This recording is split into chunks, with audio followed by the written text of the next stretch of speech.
Bueno, vamos a hacer un breve repaso de algunas teorías de la comunicación, de algunos modelos de comunicación, para que tengamos claro cómo fue el desarrollo de la visión también sobre la sociedad, ¿sí? Y también sobre la opinión que se forma en las personas a partir de los mensajes enviados por los medios de comunicación. A ver, tenemos que empezar entendiendo que los medios de comunicación, ¿sí?, nos han posibilitado analizar, investigar esos mensajes masivos que antes no eran posibles. Con la aparición de los diarios, del cine, de la radio, esto ha sido más posible y entendemos que la realidad que se cuenta en sus páginas, ¿sí?, forman opinión. La influencia llega a toda la sociedad. Bien. Primer modelo. Modelo de la aguja hipodérmica, 1930.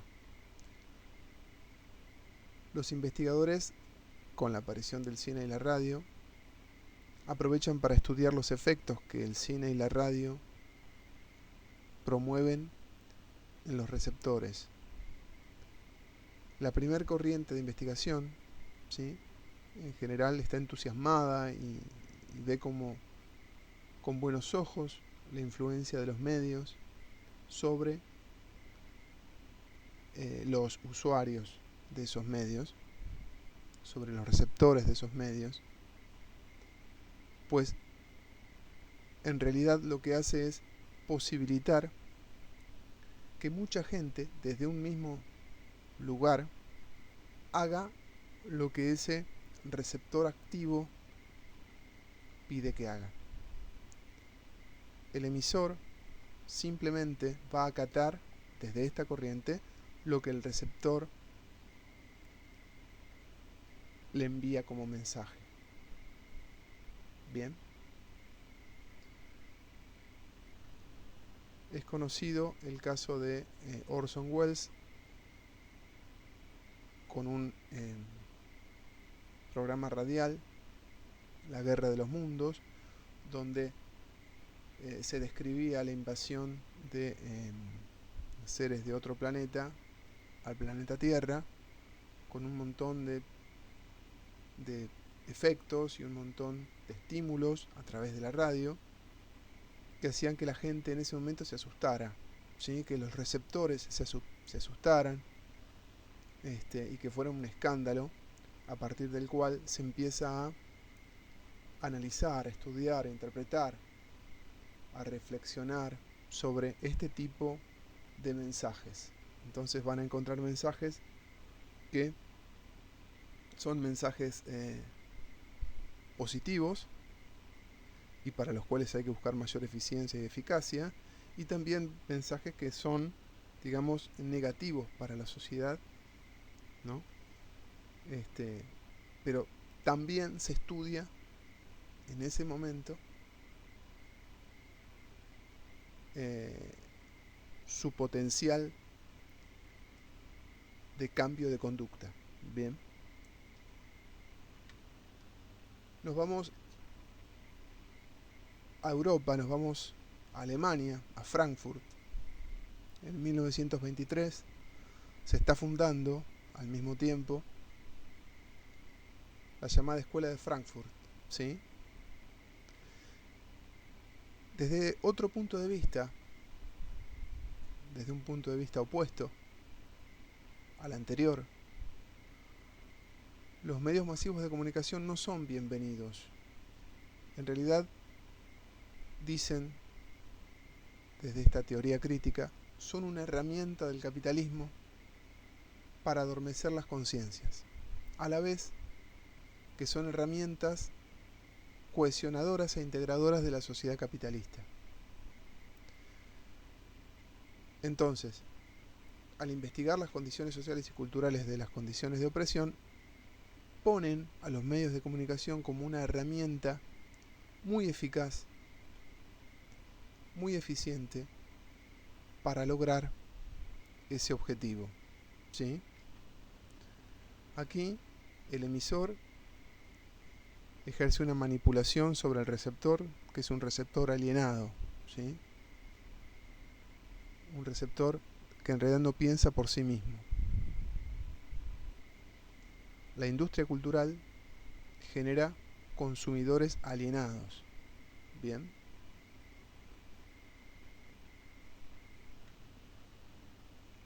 Adorno, Marcuse, Habermas, Horkheimer, Benjamin, que falta ahí, sobre todo Benjamin, que habla de la cuestión del arte, el arte como una especie de rebelión ante los productos industriales culturales que están producidos en serie, ¿sí? No hablamos de productos materiales, hablamos de productos ideológicos, de ideas que se disparan desde los medios de comunicación en serie para justamente, según ellos, alienar a el trabajador normal, a los consumidores. Bien, esta visión es una visión opuesta a la anterior, ¿sí? Es una visión crítica al sistema capitalista y a la utilización de los medios de comunicación como una herramienta de ese sistema. Bien.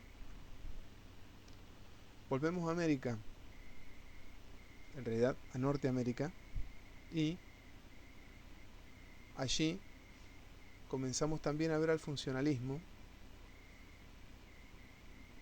que en realidad estudiaba a la sociedad como un órgano y que decía que ese órgano tenía que estar en un equilibrio interno y para con el exterior. La pregunta era, ¿cuál es la función y los efectos del mensaje de los medios de comunicación en la sociedad? ¿Tiende al equilibrio o tienden al desequilibrio? Bien, entonces, según ellos, había mensajes funcionales y mensajes disfuncionales. La gran pregunta era, ¿quién dijo qué, por qué canal, a quién y con qué efectos? ¿Bien? ¿Se entiende? Entonces, ahora los mensajes de los medios de comunicación tenían 4 funciones. La vigilancia del entorno, ¿sí? La puesta en relación, la transmisión de la herencia social y cultural y el entretenimiento. Estos 4 roles de los medios de comunicación van a ser, digamos, un poco los que lleven este equilibrio y desequilibrio a nuestra sociedad.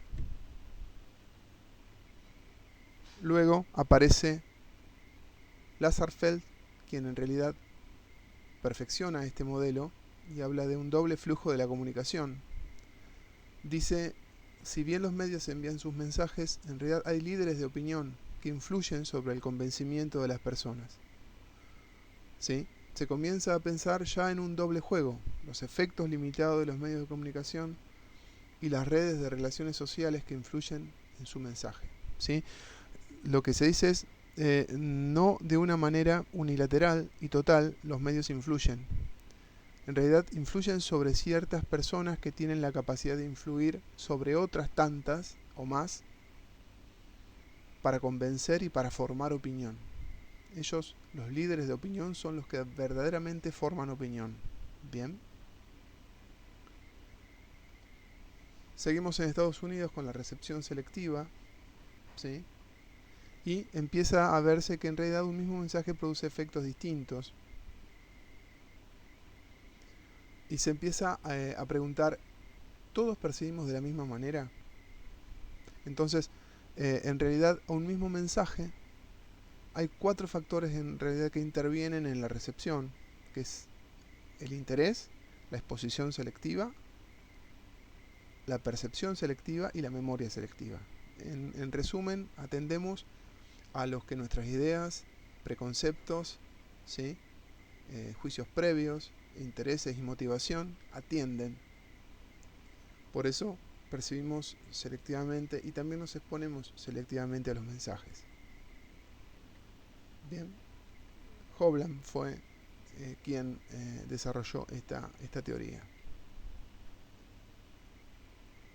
Luego viene el modelo de usos y gratificaciones. Aquí ya entendemos que el emisor no tiene todo el poder sobre el receptor. El receptor ya se ve como un público activo que era capaz de seleccionar mensajes y un contenido que fuera de su preferencia. ¿Está? Aquí se organizaron encuestas para analizar de qué manera distintos grupos pertenecientes a culturas distintas interpretan un mismo programa que se emitía simultáneamente por televisoras de todo el mundo. ¿Sí? Cada grupo se descubrió que lee y comprende de acuerdo a sus propios valores. ¿Está?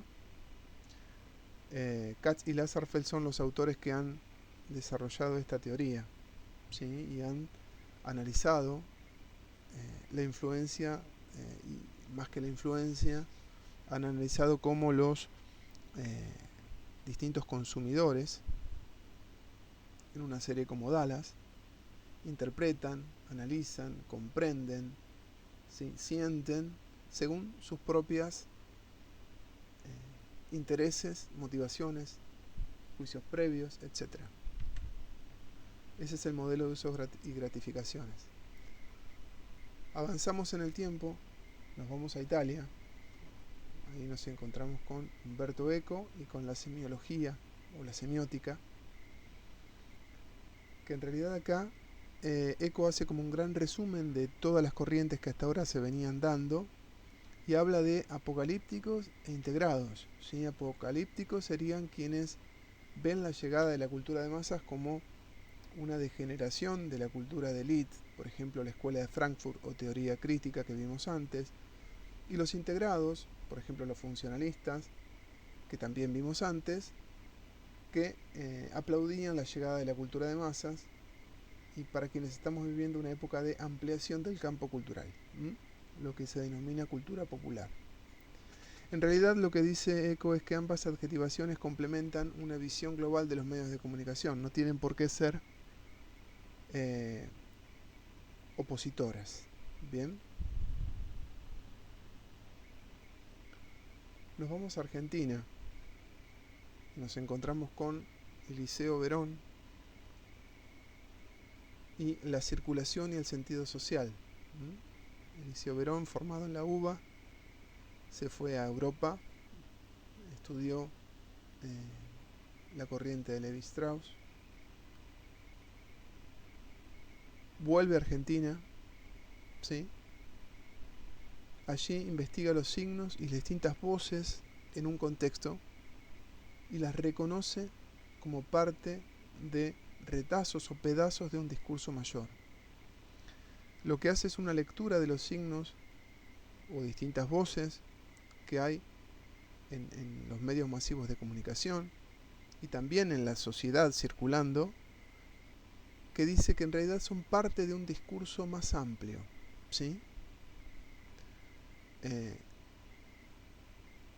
Para que un texto pueda ser entendido como un discurso, habrá que poner de manifiesto las operaciones discursivas que actúan sobre él y que dan cuenta del proceso de producción social del discurso. En realidad, el texto adquiere un sentido definitivo y completo cuando se entiende en el contexto del discurso, ¿sí? Alguien, cuando emite un mensaje, lo emite desde un lugar determinado, con condiciones determinadas, y sobre todo condiciones sociales determinadas. Pero el que recibe el mensaje también lo hace, ¿sí? Con una condición social determinada, con una condición cognitiva determinada, con un contexto determinado. Esa relación, ¿sí?, tiene que ver con la producción de sentido. ¿Está? Entonces, la emisión del discurso tiene que ver con las condiciones de producción y la recepción con las condiciones del reconocimiento, cómo se reconoce ese discurso, en qué condiciones, Y todo eso que sucede, entendiendo el discurso, al mensaje contextualmente, tiene que ver con esta producción de sentido, ¿sí? Nos vamos a Inglaterra. En Birmingham comienzan los estudios culturales en la década del 60. Bien.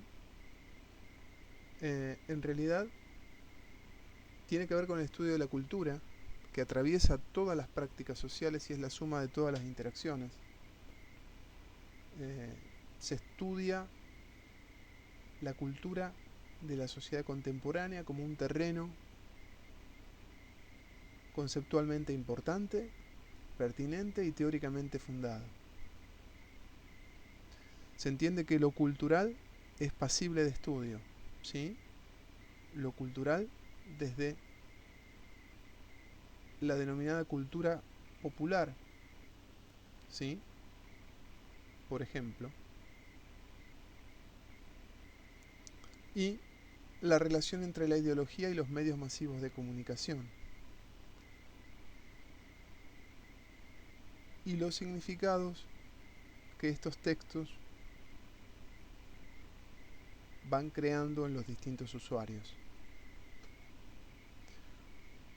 Esto es de la Escuela de Inglaterra. Ahora también hubo estudios culturales, por supuesto que hubo y habrá en todos los continentes, en todos los países, pero estas dos grandes escuelas, por un lado la británica, la norteamericana, en realidad se preocupa por la comprensión de las reacciones de la audiencia y sus usos, ¿sí? Como antes veíamos en las corrientes primigenias, allí la escuela norteamericana hace sus más grandes esfuerzos, ¿sí? Pero desde un punto de vista donde se ve al receptor activo, ¿sí? Y entendiendo que la cultura, que es el modo en el que viven las personas, aquí el objetivo es aclarar el sentido que los protagonistas otorgan a sus acciones cotidianas. Los estudios culturales estudian distintos aspectos culturales y ponen el énfasis en, digamos, la heterogeneidad de estos espacios, ¿no? ¿Cuál es la relación entre los estudios culturales con los medios?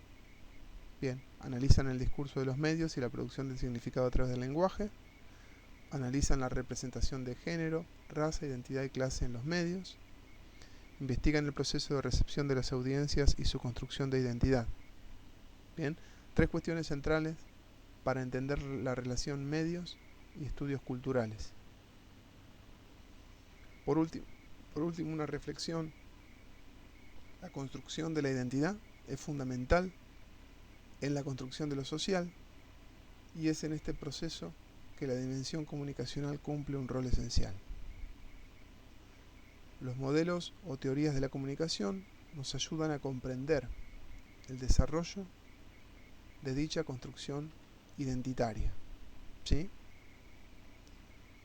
Por último, entender que el análisis de distintos modelos comunicacionales es en última instancia la exposición de ideas que nos sirven para ordenar el mundo en que vivimos, ¿sí? Bien, bueno, muchas gracias.